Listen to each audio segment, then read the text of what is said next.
எல்லோருக்கும் வணக்கம். 5 நிமிட அறிவியலுக்கு மீண்டும் உங்களை வரவேற்கிறேன். இன்னைக்கு நம்ம எல்லாருக்கும் இருக்கிற ஒரு பெரிய மர்மத்தை பத்தி பார்க்க போறோம். நம்ம மூளை. உண்மையில நம்மள கண்ட்ரோல் பண்றது யாரு? நாமளா இல்ல வேற எதுவுமா? யோசிச்சு பாருங்களேன், நம்ம எல்லாருமே இதை அனுபவிச்சிருப்போம். நைட்டு படுக்கும்போது சரி ஒரே ஒரு எபிசோடு மட்டும் பார்த்துட்டு தூங்கிடலான்னு ஆரம்பிப்போம். ஆனா திடீர்னு மணி பார்த்தா நடுராத்திரி 2 மணி ஆயிருக்கும்.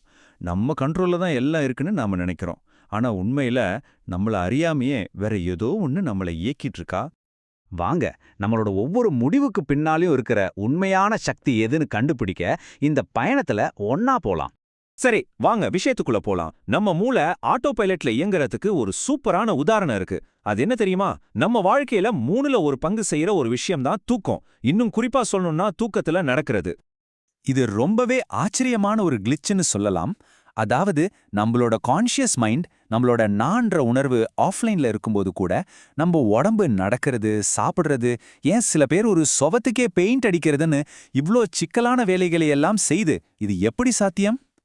இது என்ன ஒரு விஷயத்த தெளிவா காட்டுதுன்னா, நம்ம மூளையோட ஒவ்வொரு பகுதியும் தனித்தனியா நமக்கு தெரியாமலேயே வேலை செய்ய முடியும். அப்போ நம்ம நான்னு சொல்றது ஒரே ஆள் இல்லையா?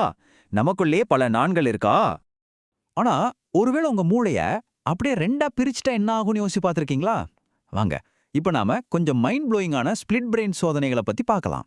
சில பேருக்கு மூளையோட இந்த 2 பகுதிகளுக்கும் நடுவுல இருக்கிற கனெக்ஷன் கட் ஆகிடும். அப்போ என்ன நடக்குது தெரியுமா? அவங்க உடம்பு ஒண்ணுதான், ஆனா உள்ளுக்குள்ள 2 வேற வேற மனசுகள் இருக்கிற மாதிரி ஆகிடுது. ஒரு ரொம்ப பிரபலமான கேஸ்ல ஒரு நோயாளியோட வலது மூளை டெக்சாஸ்ன்ற வார்த்தையை பாக்குது. உடனே அவரோட இடது கை ஒரு கௌபாய் தொப்பிய வரைஞ்சிடுச்சு. ஆனா அவரோட பேசும் திறனுள்ள இடது மூளைக்கு எதுக்கு அந்த தொப்பிய வரைஞ்சோம்னே தெரியல. செம ஷாக்கிங்கா இருக்குல்ல? சோ இதுல இருந்து என்ன தெரியுதுன்னா, நாம நான் அப்படின்னு தனியா உணர்றது உண்மையிலேயே ஒரு அழகான மாய. கிட்டத்தட்ட 90 பில்லியன் நியூரான்கள் ஒன்னோட ஒன்னு பேசி இந்த உணர்வை உருவாக்குது.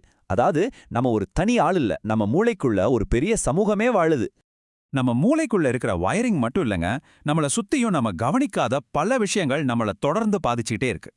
ஃபினியாஸ் கேஜ்னு ஒருத்தரோட கதை இதுக்கு ஒரு சரியான உதாரணம். ஒரு பயங்கரமான விபத்துல அவரோட மூளையோட முன்பகுதி வழியா ஒரு இரும்பு கம்பி புகுந்துடுச்சு. ஆனா அவரு சாகல, உயிர் பிழைச்சிட்டாரு. ஆனா அவரோட குணமே தலைகீழா மாறிடுச்சு. இதான் நம்மளோட பர்சனாலிட்டி, நம்மளோட ஒழுக்கம் எல்லாமே நம்ம மூளைக்குள்ள தான் இருக்குன்னு முதல்ல நிரூபிச்ச ஒரு சம்பவம். அது மட்டும் இல்ல, நம்ம உணர்ச்சிகள், மத்தவங்களோட எதிர்பார்ப்புகள், நம்ம அனுபவங்கள், ஏன் நம்ம முன்னோர்கள் பட்ட கஷ்டங்கள் கூட நம்மள பாதிக்குமா? ஆமாங்க, நீங்க கேட்டது சரிதான். எலிகள் மேல செஞ்ச ஒரு ஆய்வுல அதிர்ச்சியான நினைவுகளால ஏற்படுற உயிரியல் மாற்றங்கள் அடுத்தடுத்த தலைமுறைக்கு கடத்தப்படுதுன்னு கண்டுபிடிச்சிருக்காங்க. அப்போ நம்ம தாத்தா பாட்டியோட அனுபவங்கள் கூட நம்ம டிஎன்ஏல இருக்கலாம். இதெல்லாம் கேட்டா நாம வெறும் நம்ம மூளை ஆட்டுவிக்கிற பொம்மைகள் தானான்னு தோணும். ஆனா இங்கதான் ஒரு சூப்பரான ட்விஸ்ட் இருக்கு. சில சமயம் உண்மையான மாஸ்டரி எப்போ வருது தெரியுமா? நம்ம கண்ட்ரோலை விடுறப்பதான். இதுக்கு ஒரு நல்ல உதாரணம் பார்க்கணும்னா ஃப்ரீஸ்டைல் ராப்பர்ஸோட மூளைக்குள்ள போலாம். அவங்க எப்படி அவ்வளவு இயல்பா யோசிக்காம வார்த்தைகளை கொட்டுறாங்க? அவங்களோட அந்த கிரியேட்டிவிட்டிக்கு என்ன காரணம்னு பாப்போமா? அவங்க அந்த ஃப்ளோ ஸ்டேட்ல இருக்கும்போது அவங்களோட மூளையில இருக்கிற ப்ரீஃப்ரண்டல் கார்டெக்ஸ், அதாவது நம்மளோட உள் விமர்சகர், அமைதியாகிடுறார். அதனால தான் பெரிய பெரிய மேட்ச்ல கூட சில விளையாட்டு வீரர்கள் பிரஷர்ல சொதப்பிடுறாங்க. ஏன் தெரியுமா? அவங்க ரொம்ப யோசிக்க ஆரம்பிச்சிடுறாங்க.